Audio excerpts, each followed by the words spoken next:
Jangan lupa subscribe dan nyalakan notifikasinya, serta like, komen, dan share.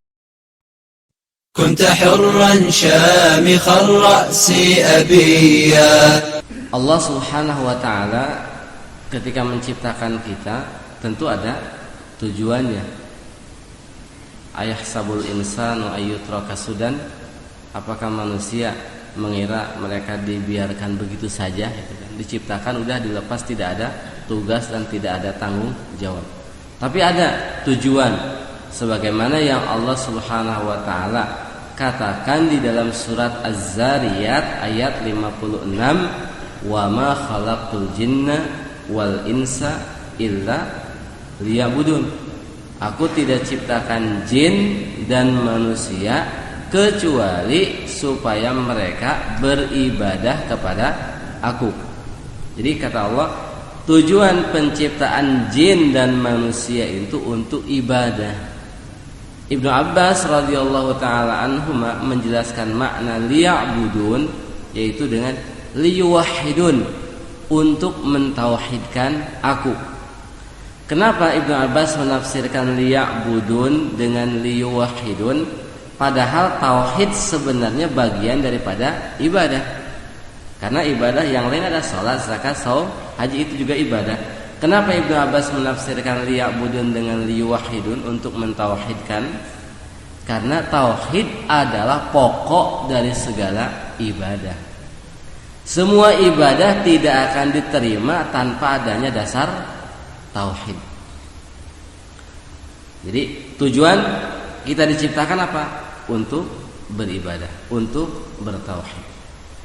Kemudian Allah menciptakan sarana bekal, itu bumi dan seisinya. Itu hanya bekal bagi kita. Kata Allah dalam surat Al-Baqarah ayat 29, huwallazi khalaqalakum ma fil ardi jami'an. Dialah yang telah menciptakan bagi kalian segala apa yang ada di muka bumi. Jadi segala apa yang ada di muka bumi diciptakan buat kita. Kalau kita diciptakan untuk beribadah. Jadi kita diciptakan untuk ibadah. Kalau bumi diciptakan buat kita. Makanya karena bumi hanya bekal, tujuan ibadah, Allah mengingatkan dalam surat Fatir ayat 5, fala taghurrannakumul hayatud dunya wala yaghurrannakum billahil gharur. Jangan sampai kehidupan dunia, maksudnya bumi dan isinya, menipu kalian. Maksudnya menipu, melupakan kepada tujuan, sibuk dengan dunia, mengorbankan tauhid demi dunia. Terus dan jangan sampai setan yang memang suka menipu memperdayakan kalian. Jadi Allah mengingatkan, bumi diciptakan buat kita, kita diciptakan buat mengabdi kepada Allah, ibadah, mentauhidkan. Jangan sampai bumi yang merupakan sarana melupakan kita kepada tujuan hidup. Makanya kalau orang sibuk dengan bumi, dia tidak akan sampai kepada tujuan. Tidak akan sampai. Makanya apa? Harus fokus kepada tujuan. Dalam hadis riwayat Imam Muslim dari Abu Sa'id Al-Khudri, Rasulullah SAW mengatakan, innad dunya hulwatun khadirah. Sesungguhnya dunia ini hulwah, manis, khadirah, hijau. Kalau yang hijau apa artinya? Segar kan, menarik kan, biasanya yang hijau diartikan yang segar-segar, menarik. Wa innallaha mustakhlifukum fiha fayanzuru kaifa ta'malun. Allah mempercayakan kalian di bumi ini sehingga Dia melihat apa yang kalian lakukan. Terus apa kata Allah? Fattaqud dunya, hati-hatilah terhadap dunia. Jadi jangan sampai melupakan. Nah, karena tadi tujuan pokok adalah ibadah. Nah, supaya manusia tidak salah jalan di dalam mencapai tujuan itu, diutus para pembimbing, para pemberi peringatan, para rasul, para nabi. Allah mengatakan dalam surat Ar-Ra'd, likulli qaumin had. bagi setiap kaum itu ada orang yang memberikan bimbingan. Setiap kaum ada pemberi bimbingan. Dalam surat Fatir ayat 24, wa im min ummatin illa khala fiha nazir. Tidak ada satu umat pun melainkan di tengah mereka ada orang yang memberikan peringatan. Allah mengutus para nabi kan pemberi peringatan. Dalam surat An-Nahl 36, wa laqad ba'atsna fi kulli ummatir rasulan. Sesungguhnya kami telah mengutus pada setiap umat seorang rasul. Jadi Allah mengutus para pemberi peringatan, pemberi bimbingan, dan juga rasul. Untuk apa? Ini rasul diutus untuk apa? Wa ma arsalna mir rasulin illa liyuta'a. Kami tidak mengutus seorang rasul pun kecuali untuk ditaati. Untuk ditaati. Nah, ada ajaran yang paling pokok dalam ajaran para rasul, paling inti, yang merupakan inti ajaran Islam atau aslu dinil Islam. Pokok ajaran Islam, pokok ajaran para rasul, yang mana keislaman, pengakuan Islam seseorang tidak sah, tidak diakui kecuali dengan merealisasikan ajaran ini. Walaupun orang ngaku Islam, KTP-nya Muslim, melakukan ritual Islam, tapi kalau tidak sesuai dengan kriteria yang Allah jabarkan dalam Al-Quran, di hadapan tauhid bukan orang Islam. Untuk Untuk gambaran dekatnya.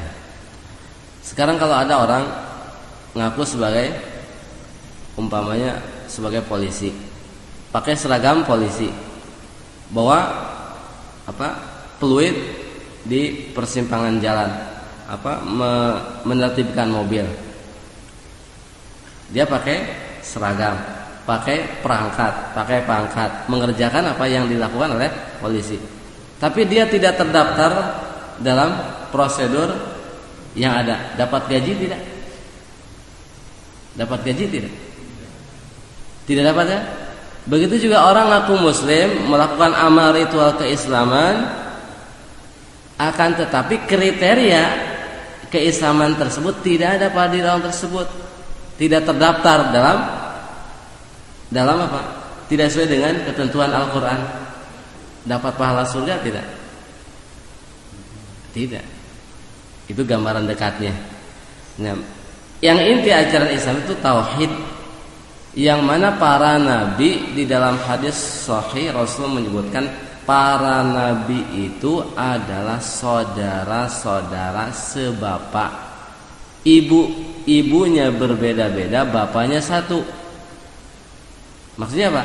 Ibunya berbeda, bapaknya satu. Ibunya berbeda, syariatnya berbeda, bapaknya satu, tauhidnya sama. Ini tauhid inti ajarannya. Nah, apa inti ajaran para rasul itu? Yang Allah sebutkan dalam surat Al-Anbiya ayat 25, "Wa ma arsalna min qablika mir rasulin illa nuhi ilaihi annahu la ilaha illa ana fa'budun." Kami tidak mengutus seorang rasul pun sebelum kamu, melainkan kami wahyukan kepadanya la ilaha illa ana. Tidak ada ilah yang berhak diibadati kecuali aku, maka beribadahlah kalian kepada aku. Jadi Allah ayat ini menjelaskan semua rasul diwahyukan apa? La ilaha illallah. Semua rasul. Berarti la ilaha illallah. Nabi Nuh sama dengan la ilaha illallah. Muhammad SAW sama. Jadi semua rasul diwahyukan pertama kali la ilaha illallah. Terus apa makna la ilaha illallah? Singkatnya nanti jabarannya. Singkatnya Allah menafsirkan la ilaha illallah ini dalam surat An-Nahl 36. Walaqad ba'atsna fi kulli ummatir rasulan ani'budullaha wajtanibut taghut. Kami telah mengutus pada setiap umat seorang rasul. Semua rasul itu menyerukan kepada umatnya apa? ibadahlah kalian kepada Allah dan jauhi tagut. Rasul tidak mengatakan ibadahlah kepada Allah titik, enggak. Tapi dan jauhi tagut. Jadi ibadahlah kepada Allah dan jauhi tagut. Nah, tadi dalam surat Al-Anbiya ayat 25 semua rasul diwahyukan la ilaha illallah. Dalam surat An-Nahl 36 semua rasul menyampaikan kepada umatnya ibadahlah kalian kepada Allah dan jauhi tagut.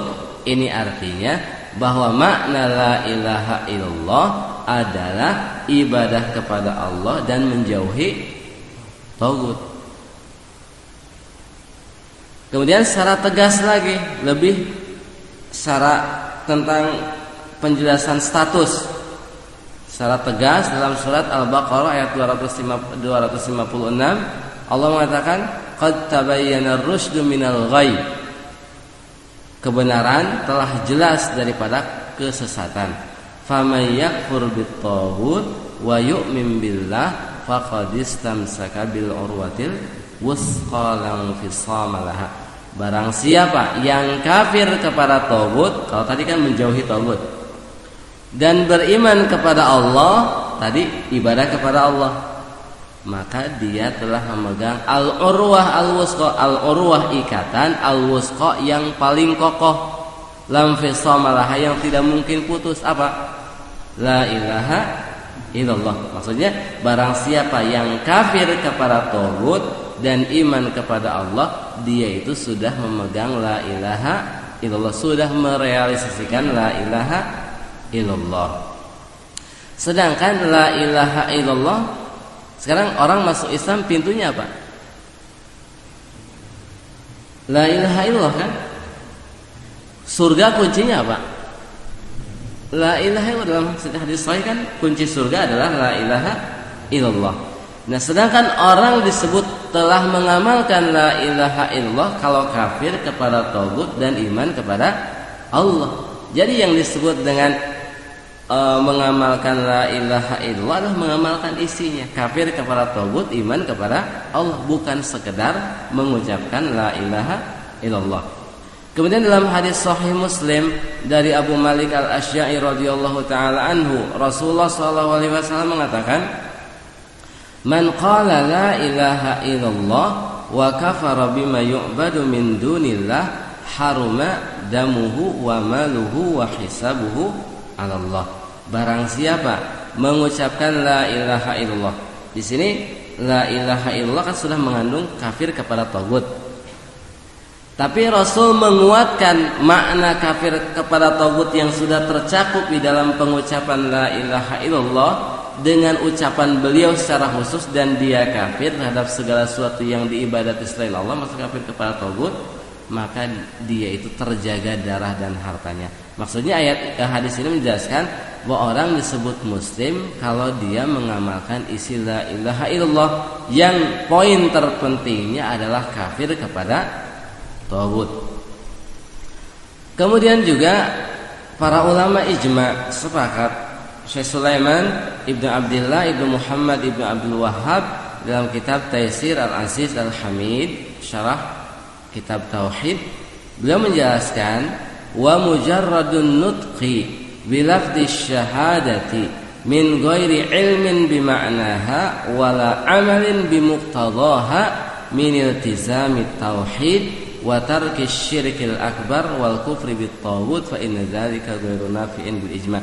Sekedar mengucapkan kalimat syahadat, orang mengatakan asyhadu an la ilaha illallah, tanpa disertai paham terhadap maknanya, bukan tahu artinya, bukan tahu terjemahnya, tapi paham maknanya, dan tanpa disertai pengamalan terhadap konsekuensinya. Apa konsekuensinya? Komitmen dengan tauhid, meninggalkan segala syirik akbar dan kafir kepada taghut, maka pengucapan syahadat tersebut tidak bermanfaat berdasarkan ijma' kesepakatan para ulama. Contohnya apa? Orang munafik zaman Rasul, mereka salat tidak? Salat ngaku muslim tidak?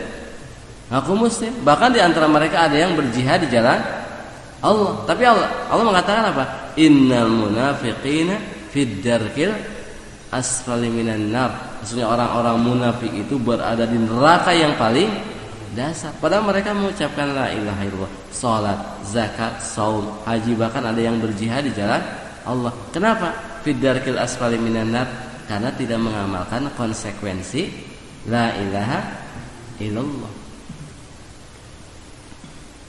Nah, kalau kita sudah paham bahwa makna la ilaha illallah secara global, nanti rinciannya tentang apa makna kufur kepada tagut itu.